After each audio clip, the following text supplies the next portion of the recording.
सिंध काबीना में सूबाई वज़ीर सिहत अज़रा पेचूअ जी मुखालिफ़त वारे मामले ते खाते के ॿिनि हिसे में विराइण वारो फ़ैसिलो न थी सघियो। सिंध जे वॾे वज़ीर सिहत मुराद अली शाह जी सरबराही हेठि सिंध काबीना जो इजलास थी गुज़रियो। इजलास में सिहत खाते के प्राइमरी ऐं सेकेंडरी हिसनि में विराइण तां सूबाई वज़ीर अज़रा पेचूअ इनकार करे छॾियो। जंहिं बाद सिंध जे वॾे वज़ीर मुराद अली शाह खाते के हिकु डिपार्टमेंट तौरु बरक़रार रखी छॾियो। खैबरानी थाणे जी हद में प्याला होटल तां नामालूम हथियारबंद होटल मालिक ज़ुल्फ़कार सोलंकी समेत होटल ते वेठल वापारियुनि ऐं मुसाफ़िरनि खां हथियार जे ज़ोर ते 3 करोड़ रुपया रोक रक़म फुर करे फरार थी विया। जंहिं बाद होटल मालिक ऐं वापारियुनि समेत मुसाफ़िरनि पारां नेशनल हाईवे ब्लॉक करे एहतिजाजी मुज़ाहिरो कयो वियो। उन मौक़े ते एहतिजाज कंदड़नि चयो त 10 खां वधीक हथियारबंद असां खां रोक रक़म मोबाइल फ़ोन ऐं ॿियो सामान फुर करे फरार थी विया आहिनि। हुननि पुलिस इख़्तियारियुनि खां मुतालबो कयो त 3 करोड़ रुपयनि जी रक़म वापसि कराए जवाबदारनि खे गिरफ़्तार कयो वञे।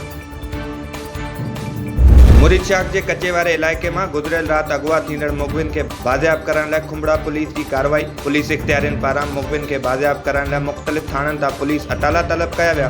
पुलिस कार्रवाई दौरान इलाइक़े जा दाख़िली रस्ता बंद करे ॾुआरियुनि जा घर ढाहे पट करे छॾिया। वाज़े रहे त गुज़रियल राति हथियारबंद बालम मेघवाड़ ऐं साहिब ॾिनू खे हथियार जे ज़ोर ते अगवा करे विया हुआ, जिन जी बाज़ियाबी लाइ अॼु पुलिस ऑपरेशन शुरू कयो आहे। नौशरो फिरोज़ जे ॻोठ हुसैन बख्श खोसो जे नौजवान शादी न कराइण तां आपघात करे छॾियो। नौजवान मूसा खोसो ज़हरीली दवा पी ख़ुदकुशी करे छॾी। नौजवान जे लाश खे ज़रूरी कार्रवाइनि लाइ इस्पताल मुंतक़िल कयो वियो आहे, जितां कानूनी कार्रवाई बाद लाश वारसनि हवाले कयो वेंदो। न्यू सईदाबाद वेझो क़ौमी शाहरा भट्टू थाणे जी हद मां फुर कंदड़ नामालूम हथियारबंद मज़म्मत करण तां 2 ॼणनि खे ज़ख़्मी करे छॾियो। ज़ख़्मियुनि जी सुञाणप नेवी एहलकार अरबाब खोसो ऐं हुज़ूर बख्श दोमकी जे नालनि सां थी। इलाइक़े वासियुनि पारां ज़ख़्मियुनि खे तिबी इलाज लाइ इस्पताल मुंतक़िल कयो वियो।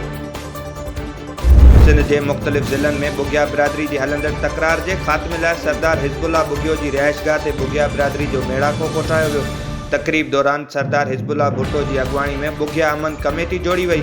उन मौक़े ते वर्ल्ड बुगिया फोरम जे सदर अकील बुगियो, सरदार नज़ीर ख़ान बुगियो ऐं ॿियनि चयो त सिंध जे मुख़्तलिफ़ इलाइक़नि मां अमन कमेटी लाइ ऑर्गेनाइज़र ऐं मेंबर चूंडिया वेंदा। गॾिजाणी जो मक़सदु बिरादरी में अमन क़ाइमु करणु आहे।